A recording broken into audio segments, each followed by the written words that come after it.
Welcome back.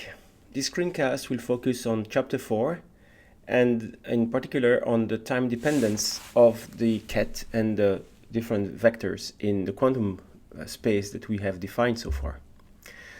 So before we move on with actual calculation of time dependence, we are going to set the framework in which we are going to work. And of course, the title of the section kind of gives it away, when we talk about Hamiltonian and Schrodinger equation. But instead of introducing the Hamiltonian and Schrodinger equation a little bit out of the hat, I'm going to show you that we can introduce them elegantly by looking at time evolution operators and a propagator of the time evolution operator. Very much the same as we introduce the angular momentum as being the generators of the rotation for the ket when we were working into the basis appropriate for understanding the Stern-Gerlach experiment. So first of all, here's a definition, fairly straightforward. We have again this operator that can be identified by the presence of the little hat on top of the letter. So we are going to call that U, and the U operator is a time evolution operator. So it's going to move a ket psi with parameter 0. It's going to move it in time until time t. So this is the idea. As always, an operator operates on a ket and you obtain a ket as a result. So we have an initial state at time t equals 0 and we have the state at time t. So this is as general definition as it can get. It's simply U. We don't know what U is made up of yet, but we will know in just a few minutes. So of course, just the same as we worked for the rotation, which really mathematically is exactly equivalent of what we are going to do with the time evolution operator, U should certainly be unitary. And the way to do this is that if we calculate the bracket psi t, and then we substitute by the definition of psi t in terms of the operator U, we find that the only way that the probability is conserved is by U to be unitary. In other words, the adjoint U dagger is the same as the inverse U. So this is something that's going to come very, very handy. In fact, we've done very much the same manipulation when we were looking at rotations. And that property of the unitarity of the operator U is going to be useful when we introduce propagators. And in fact, we are going to do it right away. So we are going to introduce the propagator of time translation, which we're going to call H with a little hat again, because it's an operator. This form shouldn't be no surprise to you. This is exactly the same form as we use for rotations. We can do this because we have not defined what H was, just the same we had not defined what J was when we did rotations. So we are going to call H as being the generator of time translations. And again, here, instead of having an angle, d theta, we have a time dt. But all the rest is the same. And in fact, because the mathematical form is the same, we can also prove that because U is unitary, H has to be Hermitian, which is a very handy property. And again, because we have a Hermitian operator, probably it corresponds to an observable, so something we can measure, okay, with real eigenstate, real eigenvalues, and orthogonal eigenstate that we are going to study in just a few minutes. So, in other words, the hermeticity of H is simply written H dagger is equal to H. Okay, so let's try to go one step further here, and this is how we are going to introduce the Schrodinger equation. Clearly, we can write the composite time translation t plus dt as being the product of a translation of time t followed by a translation of time dt. This is what that equation on the left there means. We can then substitute u of dt, which is infinitesimally small time translation from what we just introduced using the propagators. And then from there, of course, a simple manipulation by just calculating the parentheses on the first line and moving u of t on the left-hand side of the equation gives me that equation there. So of course you are recognizing very, very easily that there on the left-hand side we are making a difference between the operator operating at time t plus dt minus the operator operating at t. If I could divide this by dt, I would have something that looks very much like the first derivative of u. And in fact, it's what this is. And when we find that and if we rearrange the IH bar and so on, so multiply by IH bar on both sides, we find that the derivative of u is nothing but h operating on u. I mean, h operating after u, in fact. This is the idea here. Okay. So what's very interesting about this is that if we apply this equation to the initial state, and I'm going to do that in the next slide, but I'm already giving you the answer, the result here, we can find that that equation on the left-hand side in the frame is equivalent to Schrodinger equation. Okay, so let's do that. It's actually fairly straightforward. So starting from the equation I had on the previous slide, and I'm going to operate, since we have an operator equal to is equal to another operator, I'm going to apply that operator on a state psi 0. Okay, I can certainly do that. Of course, when I do that, I say that the left-hand side becomes psi of t plus dt minus psi of t, and the other side becomes psi of t. And of course, all the rest doesn't change. But of course, again, we find the form that we know very well for the finite difference. In other words, the definition of the first derivative of a function now, right? The ket being considered as a function of time, and we find that IH bar, first derivative of the ket psi t, is equal to h psi t, which we recognize very well as a time-dependent Schrodinger equation. Of course, I've not told you anything about h just yet, other than it's the propagator of time translation. So this is something that's very interesting. So let's talk a little bit about h. But before we talk about h, suppose that h is time independent, and it's going to help us a little bit here. We are going to use the same mathematical trick as we used for the rotation in space, the rotation of the ket in the basis of the angular momentum operator. And for that, we are going to just find that u of t, so a finite time t, a non-infinitesimally small time t, will be obtained by the successive application of the infinitesimally small time interval propagation. Okay, and that this product is going to be an infinite product of small time independence, just like we did for the angle. And I invite you to go back into the corresponding chapter if you don't remember how this works, but the mathematics is exactly the same. The point is that we can develop this this equation there is true whether h is time dependent or not. And in fact, there are fields where h is time dependent and things become a little bit more complicated. But here the point is, we suppose that h is not time dependent. And if h is not time dependent, then we can recognize on the right-hand side that we have, in fact, the Taylor series of a complex exponential. In fact, we have the complex exponential of that shape. Again, I invite you to go and check your notes for the rotation operators. It's exactly the same mathematics. There's actually no difference whatsoever, other than the fact that instead of having ht, we had jz theta or phi, depending on the angle, the symbol we were using. Okay, so one thing that's important though is that the last equality there on this equation is only correct, is only true if h is not time dependent. And you can convince yourself of that if you do the Taylor series. You will see that there will be a derivative with respect to time of the Hamiltonian that would show up, and then everything will fall down. So there are other ways to do this by using time ordering operators and things of that sort, but we do not need to go to that type of complication for what we are interested in this introduction to time dependence in quantum mechanics.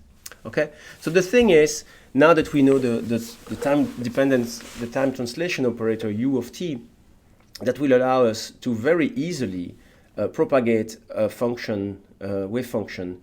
Actually, it's another wave function, a ket psi 0 at this point. The wave function, we will introduce that in chapter 6. The wave function is nothing else than a specific representation of the ket. I prefer to stick with the ket for now, because the cats are really abstract objects that exist irrespective of the representation, which is something that's useful. In any case, the point is that if my Hamiltonian is not time dependent, I have this very important relationship in the orange box. That's exactly what you need to apply each time you want to find the time dependence of a problem. Okay? I like to warn you again that we have a complex exponential involving an operator in its argument. And again, there is no easy way to handle that because this is really a mathematical description. The way we usually have to handle this is to go back to the Taylor series of the exponential. The other way we can do, and we've encountered this, is the other situation that actually makes things easier is that if we apply this exponential of an operator on a eigenket of the operator, then in that case we can replace the exponential of the operator by the exponential of the eigenvalue. We have discussed this. We are going to see example of that later in this screencast. Okay? So the other thing is you have to realize that the time dependence here looks exactly the same mathematically as what we did for rotations. And very often people even talk about the fact that you are looking at time dependence of a ket is really about a rotation of that ket in the ket space. Remember this ket space, which is very fairly mysterious so far. We are essentially exploring that space step by step. And we see a large number of properties in that space. And this is how we move forward with quantum mechanics. Okay, so to summarize, we have a time translation operator that we define. This is a definition. Again, infinitesimal time translation can be introduced because U is unitary, and that allows me to have H, so the propagator being Hermitian. Very straightforward. In just a couple of lines, we can show that this is equivalent to finding Schrodinger equation. And then finally, if H is not explicitly time dependent, and there should be a hat on the H there, that the time translation U of t is nothing else than the complex exponential e minus I ht over h bar. Before we move forward, I'd like to talk a little bit more about the H. And I mentioned to you it's a Hamiltonian. But I've not really demonstrated to you that Hamiltonian is indeed that operator that corresponds to the energy of a system, just like you do in theoretical mechanics, in classical mechanics. So even though I cannot prove it just yet, I'm going to give you more and more hints as to why H is the energy operator indeed. First of all, it's Hermitian, which is a good thing. It certainly corresponds to an observable, energy being one of them, so one of the many possible one, but that's already a good thing to be. The second one is the units. H is really the units of energy. Remember that the units of the energy is the Planck constant divided by time, right? The Planck constant is joule second. So if we divide by time, we have joule, which is the energy in the international system of unit. Finally, and this is something that's actually something that's very important, and I'm going to show it mathematically to you. The next bullet point is that if H is independent of time, the expectation value of the observable related to H is also independent of time. So remember, when you do theoretical mechanics, when you have a conservative force, in other words, it does not depend on time and so on, it's reversible, we do have energy as being a constant of motion. So this is equivalent to saying that the expectation value of the observable related to H is a constant is the constant of motion, in the motion of the system, there is a one-to-one correspondence to the classical physics approach. So to see that, it's pretty straightforward. The left-hand side is the definition of the expectation value of the Hamiltonian of the H for a ket psi t. Of course, we can use the definition of psi t as is a function of the operator u on the next equality. And this is clear that because h and u commute, right? Because u only depends on h, so it certainly commutes. That's equivalent to saying that h commutes with the identity and with itself. And since u dagger u is equal to 1, because u is unitary, we automatically find with this that what we see is that the expectation value of h is not time dependent, since that expectation value at time t equals 0 and at time t are the same. So this is a very interesting thing that shows that probably the Hamiltonian is the energy. In fact, it is the energy operator, but I just give you a number of hints here. So it would seem that H is the Hamiltonian, which is the energy operator. And of course, if it's the energy operator and it's Hermitian, we've already established that, we can certainly express the Hamiltonian in terms of its eigenvalue and eigenstate. So if we have the energy E, we find that we can label the eigenstate of H as the ket E. And the expectation value of the energy would simply be written as this bracket between the E as usual. So that particular basis is useful because, again, this is a complete basis since it's all the eigenstate of a Hermitian operator. And it comes very handy simply because we can use it if we use that basis for expressing all the ket, we'll be able to apply directly the formula using the complex exponential of the Hamiltonian, since this will be working directly in the basis of the Hamiltonian. So let's try to see a little bit what happened with the time evolution of eigenkets of H. And you will understand that that will allow me to show you that the eigenkets of H are called stationary state. So the Hamiltonian on the energy is equal, Hamiltonian, the definition of the eigenstate of the Hamiltonian as H equal EE, just like it's written there. This is the definition of the eigenvalue problem. So what happens if I try to evolve in time the ket E? Well, we can do the wrong way using the exponent, if time is independent. If not time is independent, if Hamiltonian is time independent, I can certainly use a Taylor series of the exponential, just like written there. And each term can be calculated, and we know exactly how H operates on E. And of course, this expression is itself the Taylor series of the exponential, but in this case, like the simple variety on the involving numbers, and we find that the effect of the time evolution on the ket E is to simply provide a phase on the energy, on the phase on the ket E. So the initial state, so in other words, we are not changing the state, so we can call that a stationary state. If we have time evolution, the state remains the same, modulo a phase, where, as you know, the overall phase does not change the probabilities that we calculate. It actually doesn't change the reality that we measure. Now, before we move on, let's spend a little bit of time saying how we can calculate the time dependence of expectation values. This is something that's definitely accessible experimentally, so this is something that we should be able to calculate.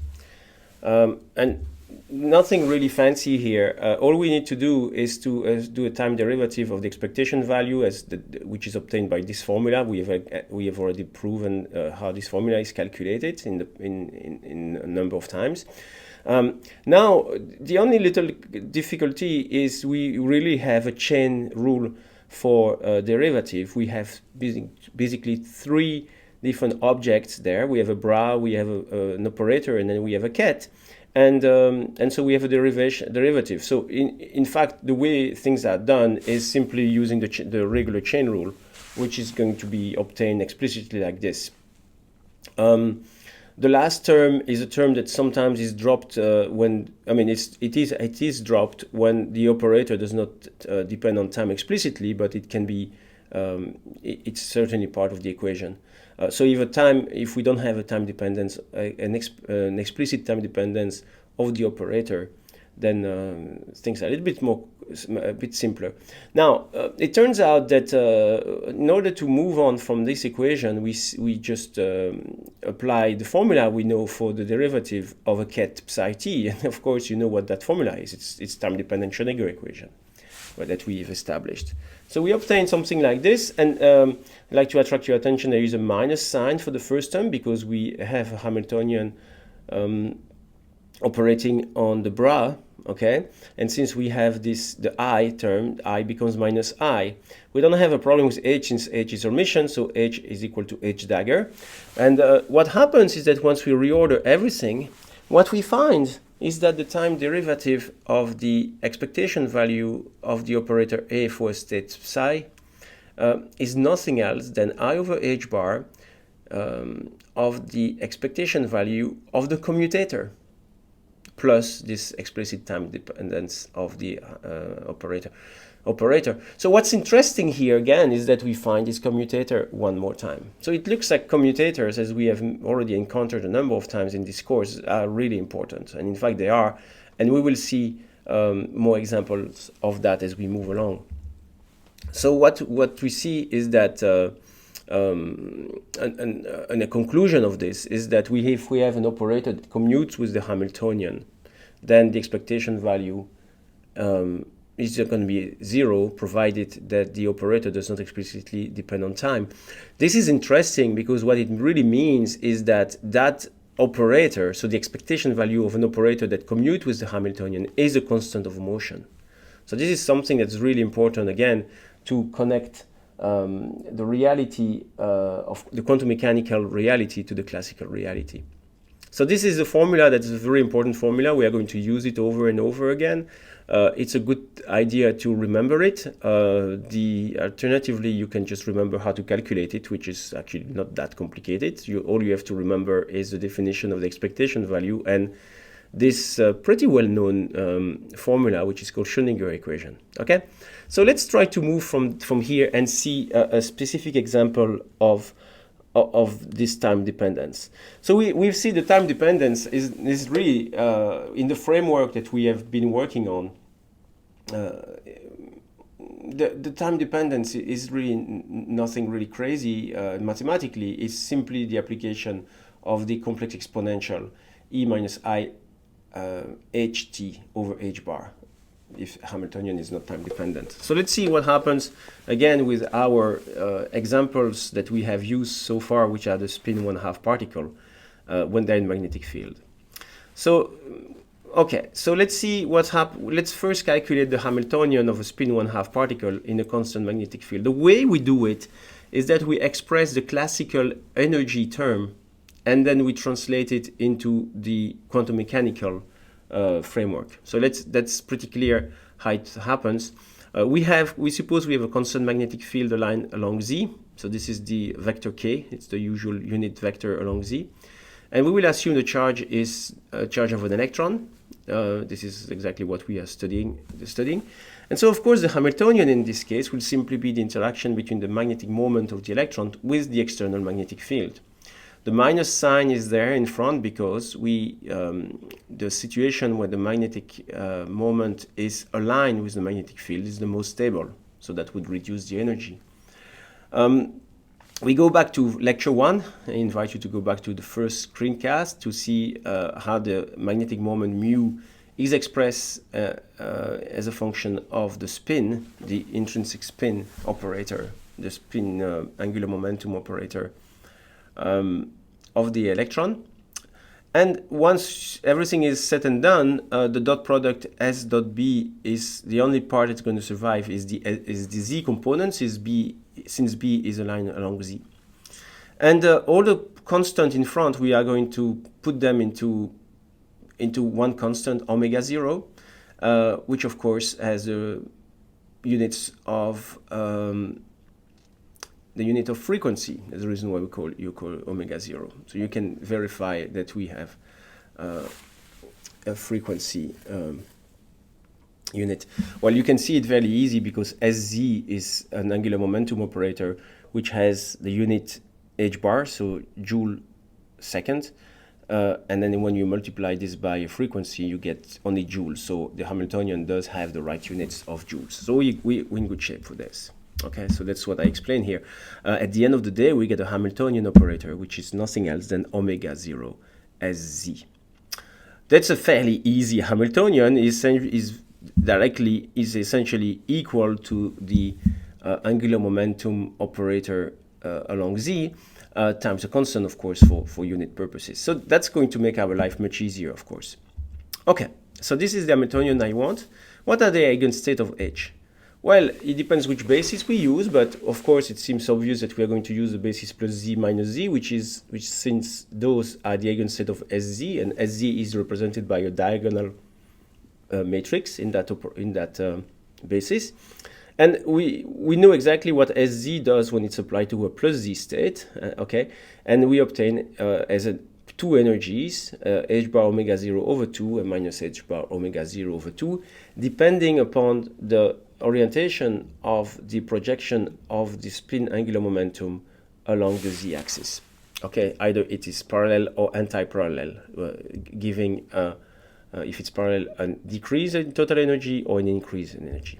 Okay, now the time dependence of this, so time dependence means what? We have an electron which is a spin 1/2, and it's evolving in the magnetic field. So what's the time dependence? How does the state change with time? Well, for that, we simply apply the operator of time translation that we have introduced earlier in this screencast. And in this case, we see that H is nothing else than omega 0 Sz. And what we find by doing this is that, in fact, we find our old friend, I would say the rotation operator of angle phi, around the z-axis for the ket. This is what we find. This is just by remembering what that expression was from the last part. And of course, the angle is given by omega 0 t. So really what's happening is that the evolution in this case is simply to rotate the states which is line along z or minus z, and to rotate them along the z-axis, and then provide a new phase, omega 0 t. Okay, so this is really what it's doing. So the particle, the fact that we put a magnetic field, particle magnetic field rotates the spin with period 2 pi over omega 0. Okay.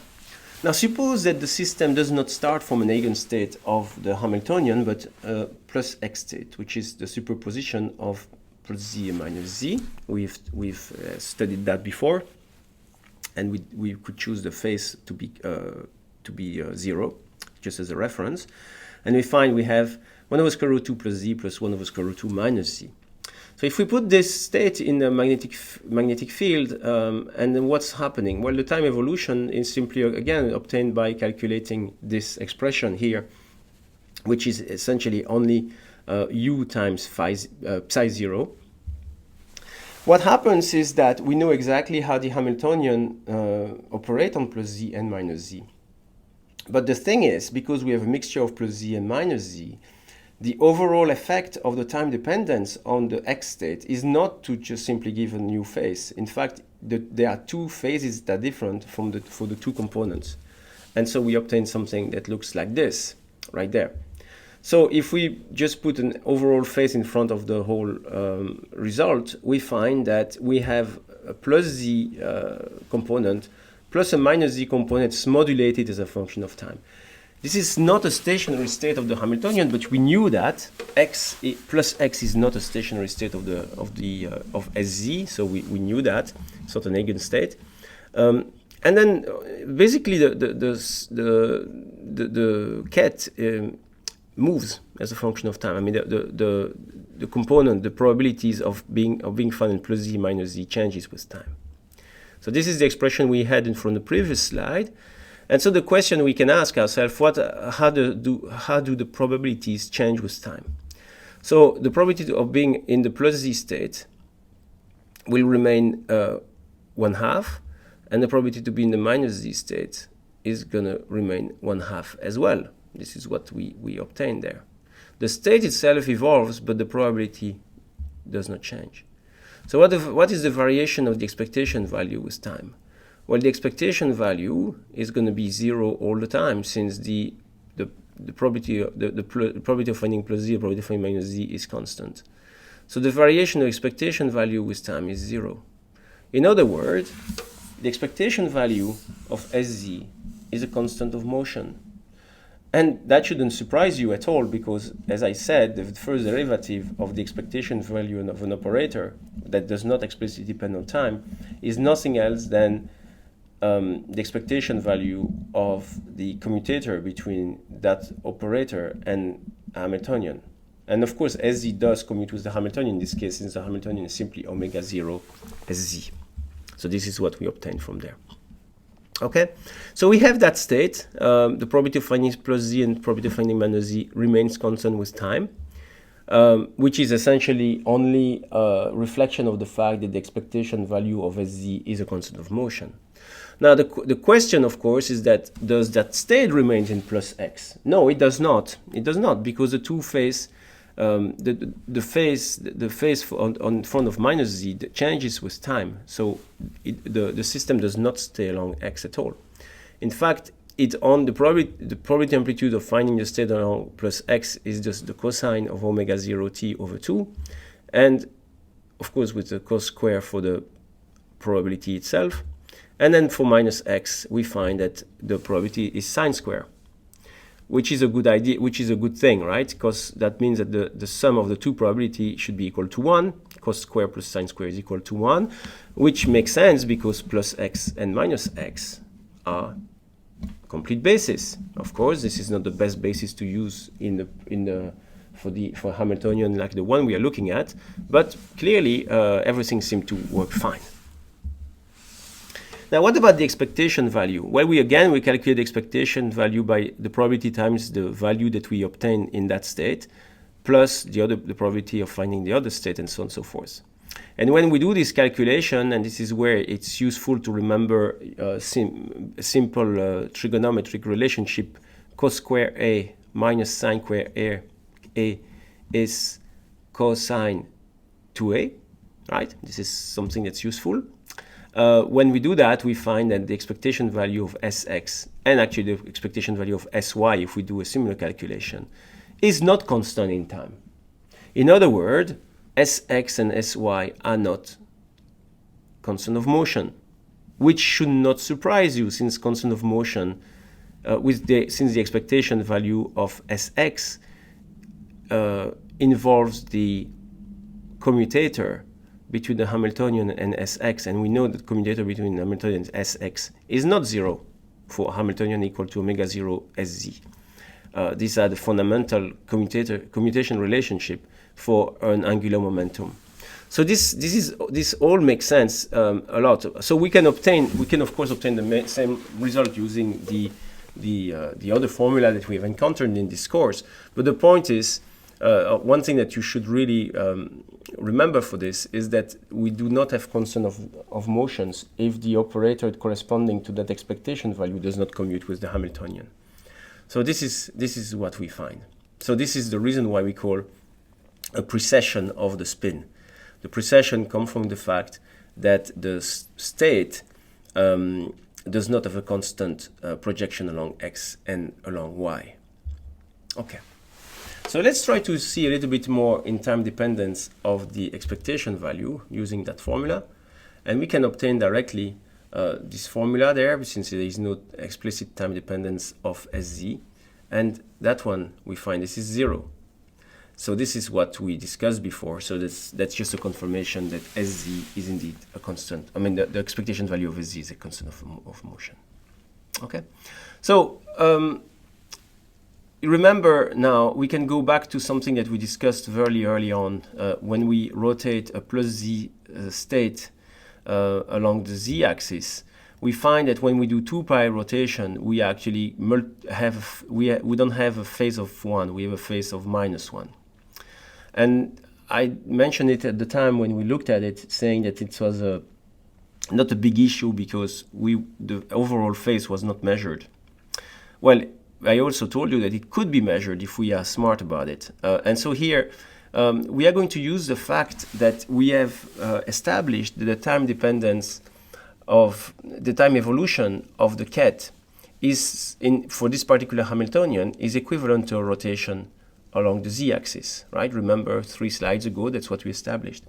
So now, of course, we can say we have a way to rotate the ket by 2 pi, right? Because it's equivalent to have a time evolution in that magnetic field. That's what we just established. Why would I want to do that? Well, I want to do that because if I rotate my ket of 2 pi around the z-axis, so my ket plus z around the z-axis, I should pick up a phase of -1. That's what the theory predicts. And so we have a way here, a pragmatic way to do that. So here is an experiment. In this experiment that's shown on the right-hand side, you have an incoming beam of electrons that enter at A. And there is interference that makes it possible to separate the beam between two beams. One beam is going to go through a magnetic field, and for long enough that it rotates the angle, it rotates the state by 2 pi. So in other words, it picks up a phase of -1.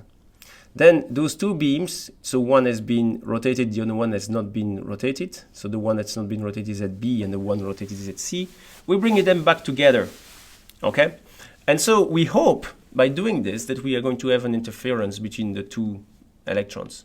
One that has been, state has been rotated by 2 pi, the other state that's not been by 2 pi. So we're going to have constructive and destructive interference, which will be a demonstration that indeed a state plus z picks up a phase of -1 when it's rotated by 2 pi around the z-axis. And so this is an experiment that is actually, so this is what I just explained to you in this slide in more details, but this is exactly what I explained on the previous slide. And this is what the experiment shows. The experiment shows that in order to see the periodicity of the signal that's measured has a periodicity of 4 pi instead of a periodicity of 2 pi. So you would think that you have a periodicity of 2 pi, but it turns out you need to go all the way to 4 pi, so 2 round, in order to pick up another -1 phase so that we end up with the same state, with the same type of interference. So it's really, this is experimental proof of all the fact that we have an overall phase of -1 that's picked up when we rotate the plus z state around the z-axis. Let's see now another example of time evolution of a state in a simple two-state problem like we've done so far. And this is going to be related to magnetic resonance. So what we are going to do compared to before, we had a Hamiltonian in the precession of the spin that was simply given by omega 0 sz. And this came from the fact that we have a magnetic field that was aligned with the z-axis. So it was the B0K. It was the rightmost part of this equation that's there on the slide. What we are going to do now, we are going to add a small magnetic field along the x-axis, which is going to be B1 times I, but is going to also depend on time. So it's going to be a small oscillating field along the x-axis. And the reason why we do this is because we would like to be able to make sure that the plus z and minus z states are no longer eigenstate of the Hamiltonian, so that we can flip the state between the plus z and minus z state.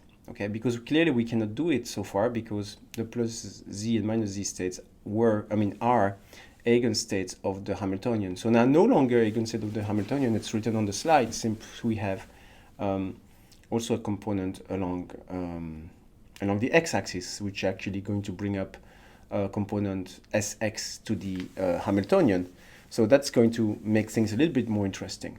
Okay, and we're going to study this in detail and understand what we are going to get from this equation.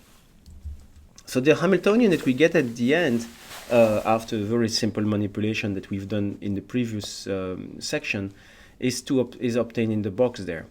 So as advertised, we have a piece of the Hamiltonian, it's the same as before, omega 0 sz, and then we have a piece that's very much the same, but in this case, it's actually aligned along x, so it's the Sx. So this is an example of a Hamiltonian that depends explicitly on time, with the time, and we have 3 frequencies here. I just don't want anybody to be confused. The 3 frequencies are the following. So omega 0 is essentially gives you the amplitude of the magnetic moment, the magnetic field B0. Omega 1 essentially gives you the amplitude of the magnetic field B1, and omega is a parameter of the problem as well. It's the frequency at which the magnetic field along X oscillates. Okay, so we have access to those 3 numbers experimentally, omega 0, omega 1, and omega, and we are going to see the relationship between them for what we want to calculate and measure. So of course it's a time-dependent Hamiltonian. Okay. So let's try to think a little bit about time evolution. It's going to be much more complicated than before because we no longer know the eigenstate of the Hamiltonian. And in fact, the eigenstate of the Hamiltonian are not easy to calculate since we have a mixture of Sx and Sz. So we are going to start with initial state plus z. That's a decision we make. How do we prepare this initial state? Well, we do a Schrodinger experiment and we only keep the beam of electrons that come out with an eigenvalue h bar over 2. Okay, so that they are, for example, they are deflected upwards. And we will work in the Sz basis. Okay, so in the Sz basis we only need two coefficients which are in front of plus z and minus z. So we are going to call them a of t and b of t. And we know that the starting solution, I mean the starting ket, is the 1, 0 ket. Right? This is equivalent to say that the initial state is the plus z state. We are going to apply a Schrodinger equation explicitly on that state. Okay, so we are going to apply the Hamiltonian to the state is equal to I h bar times the derivative of the ket psi t. Now, how do I get this equation there under the blue arrow that's pointing down? We obtain this by remembering that the Hamiltonian is omega 0 sz plus omega 1 cos omega t sx. And now this is very useful to remember that the sz in the plus z minus z basis is simply a diagonal matrix with h bar over 2 and minus h bar over 2 on the diagonal. And the other term, sx, so we have to express sx in the plus z minus z basis. But this is just one of the Pauli matrices. And in fact, it's the Pauli matrices that's 0, 1, 1, 0. So since we know the representation of Sz and Sx in the Z basis, it's pretty straightforward to calculate the Hamiltonian representation in the Z basis. And this is what's obtained on the left-hand side there on the last equation. So we obtain something that looks very much like a mathematical problem now. We have two equations. We have exactly two equations indeed. A differential equation. The problem is that it's very nonlinear because there is the cos omega t on the left-hand side that makes our life a little bit miserable. So we are going to have to rely on some approximations. So this is the equation we had on the previous slide that I just reproduced there. And we are going to suppose that omega 1 will be much smaller than omega 0. What does that mean? It simply means that the magnetic field along the z-axis would be much larger in amplitude than the small magnetic field that we apply in the x-axis. So this is certainly a constraint that we can control experimentally. So that can be done, certainly can be done. Now, in the limit of omega 1 is equal to 0, we can certainly easily calculate the solution of the problem up there. This is exactly what we've done before for the precession of the spin 1/2. And then we found that the two coefficients of plus z minus z, and we did that when we look at plus x, were given simply by e minus I omega 0 t over 2 and e I omega 0 t over 2. So this is a straightforward application of that formula up there, if you want, with no omega 1 term. Okay? So we are going to suppose that this is the solution when omega 1 is equal to 0. It's an exact solution. And to make our life a little bit easier, we are going to suppose that the solution that we look for the entire problem has a very similar shape as the one that I present there on the right side of the blue arrow. So basically what we are going to do now is suppose that the actual solution, AT-BT, will look very much like the solution of omega 1 equals 0, but with a time dependence in a coefficient in front. So there is no approximation so far. It's just that we are kind of building the conditions to make an approximation later, since we are kind of almost showing that the solution should not be that different from what it is when omega 1 is equal to 0. So after that, you can simply substitute the a and b as a function of c and d. So instead of having a differential equation of a and b, we have differential equations that involve c and d, but this is equivalent, really. And we obtain the equation there on the right-hand side. So now this is where things can be simplified a little bit. Indeed, on the right-hand side, okay, the two terms there, the sum of the two exponential, will be 0 on average unless omega is equal to omega 0. So this, how do you see this? Well, you can see this in a number of ways, but one way you could do it if you want is simply do a numerical calculation to convince yourself. Another one is simply to see that the sum of complex exponential in the complex plane simply correspond to adding vectors in the complex plane that are unit vectors that change with time. Okay? Some change with time very quickly, so the omega 0 plus omega change very quickly. So on average, certainly this is going to be equal to 0. And the other term also change fairly quickly, in fact. So they all change fairly quickly. So in other words, it's like summing all the vectors over around the unit circle in a complex plane. In other words, they average to 0. Okay? They average to 0. Because there's as many vectors pointing one angle than have vector pointing the complementary angle. So this is what's happening. This is true unless that vector, the unit vector, is not allowed to rotate. Okay? And that would be true when omega is equal to omega 0. So all those terms would average to 0 unless omega is equal to omega 0. Okay, so something is going to, we're going to have a sharp peak when omega is equal to omega 0. This is where the word resonance comes in. A resonance is a phenomena that takes place for a very specific frequency, and in this case is equal to omega 0. Okay, so we end up with when omega is equal to omega 0, the other term averages to 0. And we can just keep that term, the term omega minus omega 0 if omega almost equal to omega 0. So this is just reproducing the equation I had on the previous slide. And if omega is equal to omega 0, we obtain this formula. Okay? So this is something that's only valid when omega is equal to omega 0. So it's in resonance. This is not a very easy problem to solve, it looks like, because we have two coupled equations, differential equations. And the way to do this is the typical way we do it is by taking the derivative on both sides. So the derivative on both sides will provide me, for example, c dot dot as a function of d dot. But we know that d dot as a function of c from this equation that's written on the slide.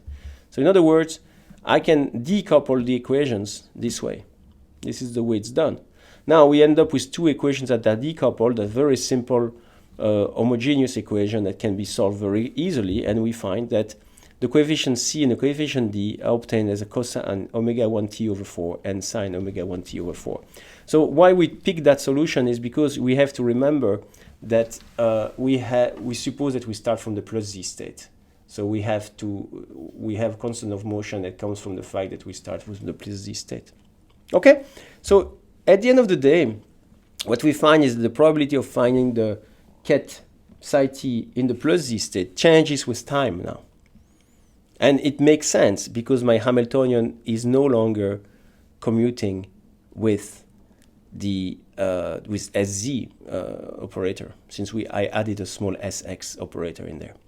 So we see that we can actually modify the population of the plus z and minus z state as a function of time. We can do that in an oscillatory way with sine square. And of course, we can do that the same for plus z and with the cosine square. Again, this is not surprising result since the sum of the two should be equal to 1, since we are not losing electrons, and the plus z minus z state definitely correspond to a complete basis, even though this is no longer the basis in which the Hamiltonian is diagonal. And so we see that what's happening is that as a function of time, even though the plus z and minus z states are not equivalent in energies, right? Remember that one is more stable because the state is aligned with, the magnetic moment is aligned with the magnetic field that's applied. We can actually, we can pump energy from the magnetic moment. We can pump energy into, from the magnetic field, sorry. We can pump energy into the system or we can take energy from the system back into the magnetic field. The magnetic field. So we have this emission of energy and absorption energy that's oscillate like this. And this is going to happen exactly at the frequency omega equal to omega 0. And so by doing this kind of measurement, we get information on omega 0, which does not just depend on B0, but also depends on G, depends on the mass, and so on and so forth. So we get information on the material that we look at just by doing this magnetic resonance. There is a way, in fact, to solve the problem completely without relying on this omega is equal to omega 0. In fact, it can even be done analytically, but we are not going to do it here. I'm just showing it to you here. It's called the Rabi's formula. We see the resonance at omega equal to omega 0. But if you do the full treatment without relying on the approximation that omega is almost equal to omega 0, you find that you have a resonance, but with some line width that you can calculate. So this is something that's done experimentally a lot these days. It's something that's kind of mainstream at this point. As a last example of time evolution of a two-state system, we are going to look at the ammonia molecule, and we'll talk about the ammonia maser. What's very interesting about this problem is that mathematically it's exactly equivalent to the one we just solved in 4.4 with the magnetic resonance. In fact, the mathematical formula will be the same once we have established the Hamiltonian of the problem. But I like you to keep an eye on the price, and the price is the physics of the problem. So don't get drowned too much into the mathematics, but think about what physically we understand from doing this analysis. So the ammonia molecule is a fairly simple molecule. It's an important molecule. We have a nitrogen, it's represented in blue, and three hydrogen atoms which are represented in white. Of course, the three there is a plane through which the three hydrogen belongs, and the nitrogen is just floating somewhere above the plane with covalent bond, three covalent bond. Now the question is like this. It's clear that suppose that the three hydrogen are in place, okay, they stay in place. For that particular configuration, there are two possibilities for nitrogen to be located, either above the plane or below the plane. I like to insist on the fact here we're not talking about the rotation of the whole thing. The three hydrogen in both cases stay at the same place. So clearly we have two cases that seem equivalent. We are going to call them the state 1 and state 2, just using the same notation as we did before for kets. Okay, represent from nitrogen being under the plane or above the plane. Well, it turns out if you calculate the energy to go from nitrogen being below the plane to above the plane, there is a finite probability for nitrogen to go from under the plane to above the plane. So if it was an infinite barrier, energy barrier to go from under the plane to above the plane, we would essentially know that we have the eigenstate of the problem. We would find either state as stationary state. That's really what it means, stationary state, eigenstate of the Hamiltonian. But the fact that we have a finite probability for nitrogen to go from below the plane to above the plane or vice versa means that those states are not stationary state of the Hamiltonian, right? Since it's possible for them to evolve from one to the other. So this is what we are going to study here. And we are going to establish the Hamiltonian to understand this effect. So this is what we have. We have the two states 1 and 2. And we are going to write the Hamiltonian in the 1-2 basis. It is clear, and I'd like to remind you, of course, that the representation in a given basis is given by this simple formula with all the matrix elements obtained there. In a 2-by-2 matrix, since we have two states. This would be exactly like this if there was an infinite barrier to go for nitrogen from the top to the bottom. Okay, so that means that it would be that formula there would only be valid if there was no possible if the probability of nitrogen to go through the plane from above to below and vice versa was finite. So it is 0 because it would be 0 in this case if the probability was 0. Now, as I told you, it turns out the probability is not 0. So we have off-diagonal element, which automatically tell you, what those elements tell you is that state 1 and 2 are not stationary state of the Hamiltonian. They are not eigenstate of the Hamiltonian. Okay? So A will be related to this probability of nitrogen to move from under the plane to above the plane. Don't get confused. Don't get distracted by the minus sign. The minus sign is there because A has to be a positive number. We will discuss that. So far, you can look at it in all generality. Now we obtain a very simple Hamiltonian, a 2 by 2. We can calculate the eigenvalues, and in the 1, 2 basis, the eigenvalues obtained from this problem are obtained there. So the two eigenvalues are E0 minus A and E0 plus A. So the fact that there is a finite probability of one state to go to the other means that we are going to have two states that are separated by a certain energy. And those two states, I'm going to call them I and II for this presentation, even though these are Roman numeral, but it's just to avoid confusion with 1 and 2. That's obtained for the classical state, I would say. So the I and II state are not degenerate. The fact that there is a finite probability of nitrogen to go from under the plane to above the plane so A is not equal to 0 means that we have two non-degenerate states. So the molecule actually can make, now these are those I and II are two stationary states, and the molecule can make a transition between I and II. I mean, if we find a way to do this transition, for example, by an external additional force, of course, because otherwise they would not transition with time since they are a stationary state. Okay, in any case, what happens is that if we could do that, if we could transition the state from I to II, we would have an emission of energy which is 2A, right? This is the difference in energy between the two states. And it turns out that energy is pretty small. It's in the microwave. By the way, it's small because the probability of tunneling is actually small, but it's not 0. So what are I and II? Well, we can obtain them from the eigen problem, from solving the eigenstate from the previous slide. So these are obtained right there. And these states are stationary by definition, since they're eigenstate of the Hamiltonian. And what's very interesting is that neither state is located above or below the plane of hydrogen. These are superposition of such state. Okay? So classically, the state does not exist in either above or below. This is kind of a mixture of the two. So the state is symmetric and the other one is anti-symmetric. And we have those two states that are localized on either. We can also build states that are localized on either side, using a linear combination of I and II. Again, that's not a big surprise since I and II is also a complete basis. So we can write this. So one thing that's important though is that if I prepare, so it's very similar to what we did for the plus x and minus x states compared to the plus z and minus z state, if you remember from earlier in the screencast.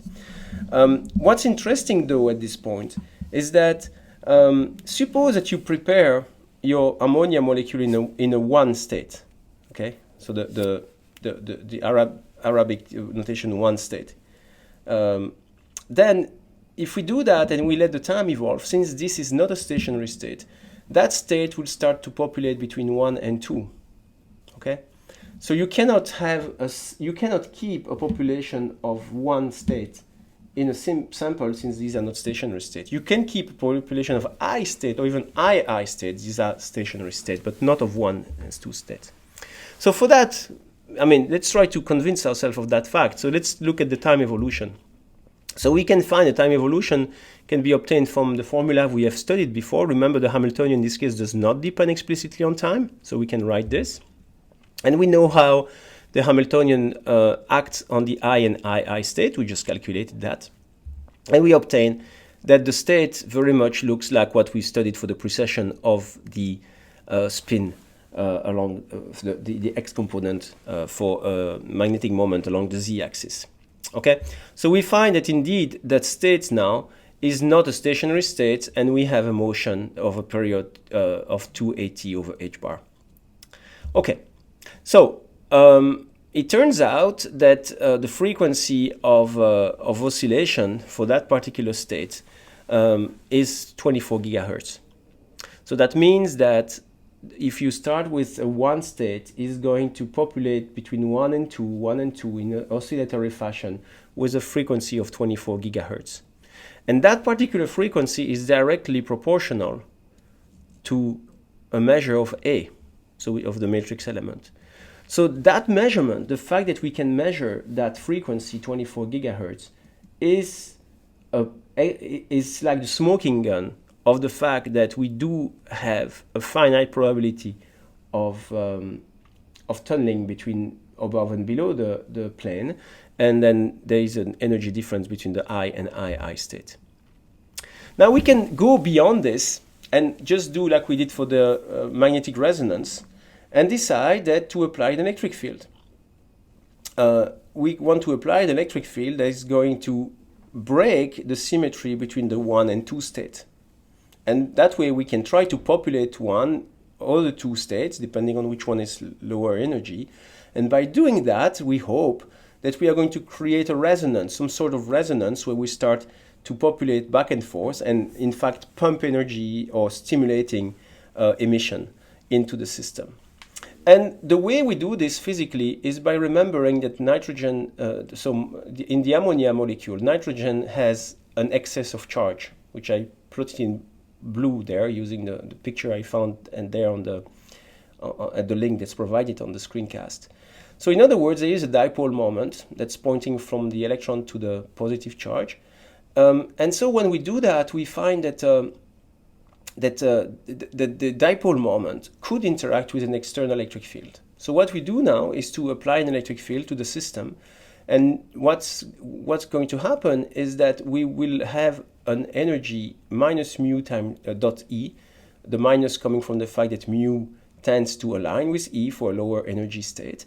And that's going to show that having the electric field, having the nitrogen align above the, let's say, above the plane will be more stable than below the plane. I mean, depending on how we apply. But the thing is that we break the symmetry between the above the plane and below the plane thanks to this.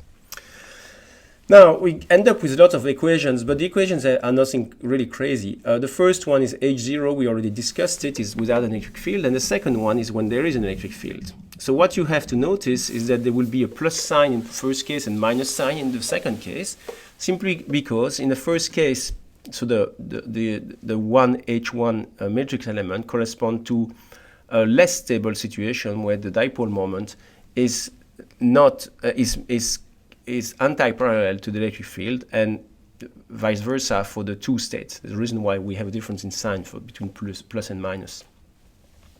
We can solve this. We can solve this equation and find the eigenstate, and we find indeed that the eigenstate are being shifted by a certain amount, mu E square over A, and they are going to be shifted, which means that we are stabilizing one state compared to the other. Okay, and we no longer have an equivalency between the two because we are breaking the symmetry thanks to the electric field. We can in fact even create a Stern-Gerlach experiment with this. All we would need to do is to have a net force on the ammonia molecule, and the net force will come from the gradient of the energy, and the gradient of the energy will involve, again, the first derivative of the electric field as a function of z. So in other words, the electric field would need to be non-uniform along z, just the same as we did for the Stern-Gerlach experiment. So the force is very large, it turns out, because A is very small. Okay, A is very small means that the force is very large. Okay, now we are very happy we've done all this. Now, how can we induce a transition between the two eigenstates of H? And this is where things look very much the same as we did for the resonant magnetic transition that we've done before. In this case, we are going to apply an electric field not along z-axis, but but along. We are going to apply an electric field. Sorry, we're going to apply not a constant electric field, but one that's time dependent.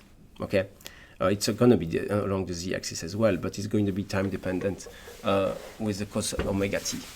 So the point is that the Hamiltonian that we obtained this way, that's written on this slide, looks very much the same as the one we did for the magnetic resonance. And in fact, I'm not going to do the mathematics. It's going to be exactly the same as before. We will find a sine square and a cosine square as a probability of finding the state which was initially in the I state being evolving as a sine square. So what it means really is that we can create a resonator. We have a system that can populate the I and the II state as a function of time. Okay, so this is what the previous slide was, right? So the last equation on the previous slide shows that even though the I and II state correspond to different energies, yes, they correspond to different energies since we have an electric field that we apply to them. Okay, so the fact that we have,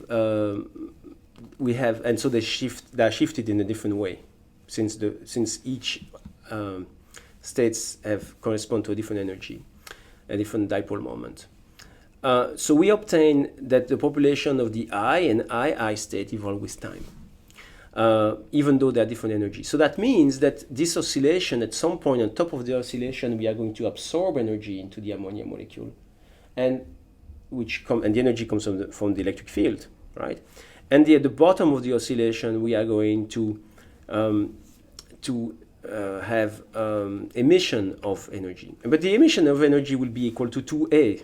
Remember, you will have the 2A, the separation between the two states, and that energy will be all the same. So in other words, it will look like a laser, like a coherent energy. But of course, we're not talking about laser because this is not visible light. Instead, this is microwave, and this is called a maser.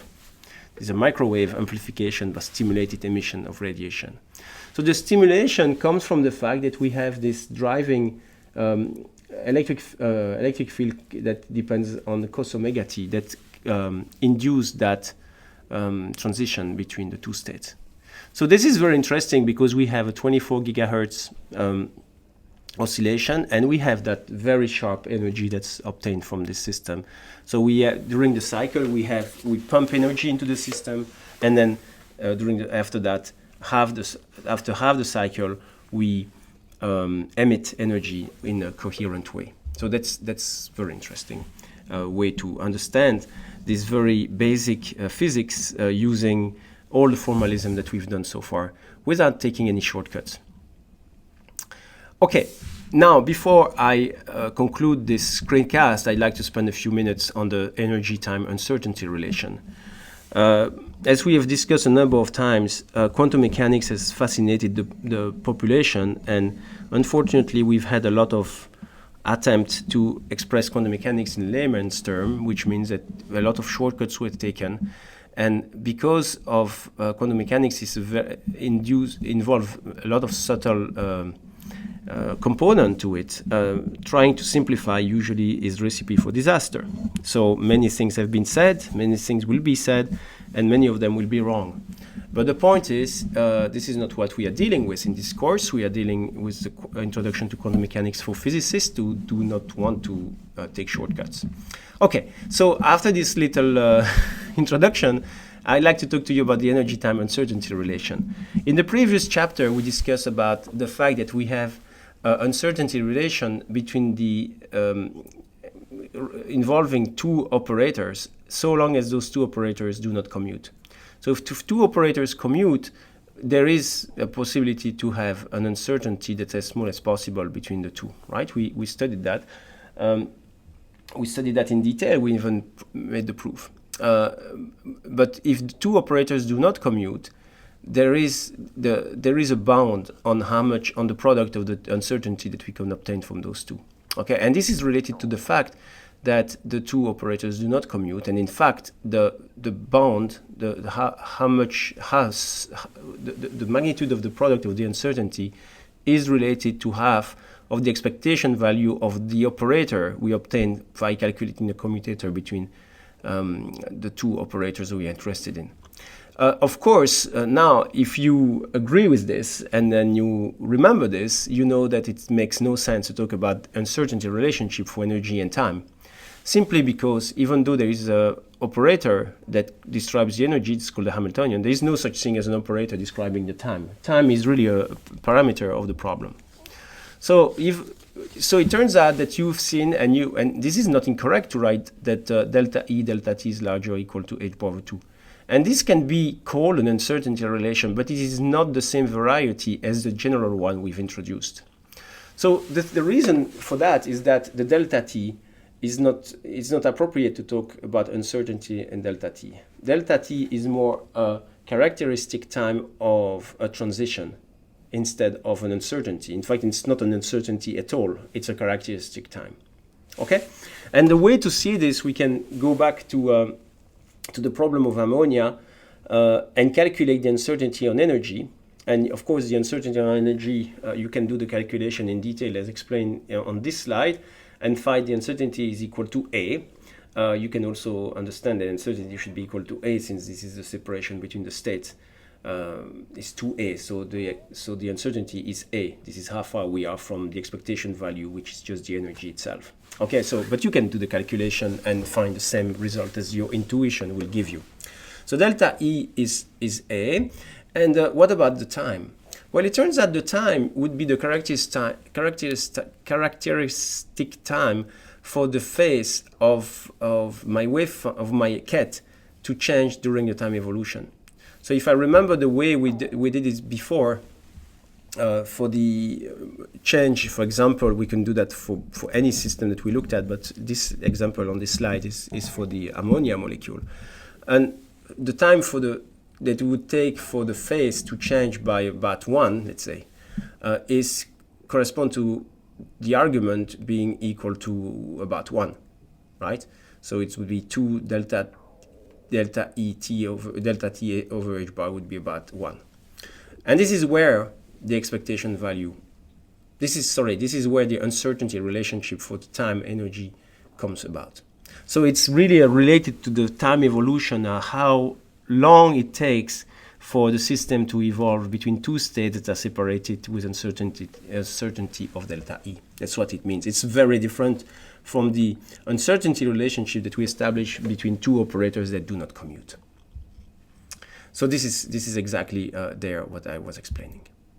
So there's a take-home message, and this is going to be the last slide of this screencast. Delta T is certainly an uncertainty, but it's a characteristic time it takes for a transition between two states that are characterized by uncertainty in energy, delta E.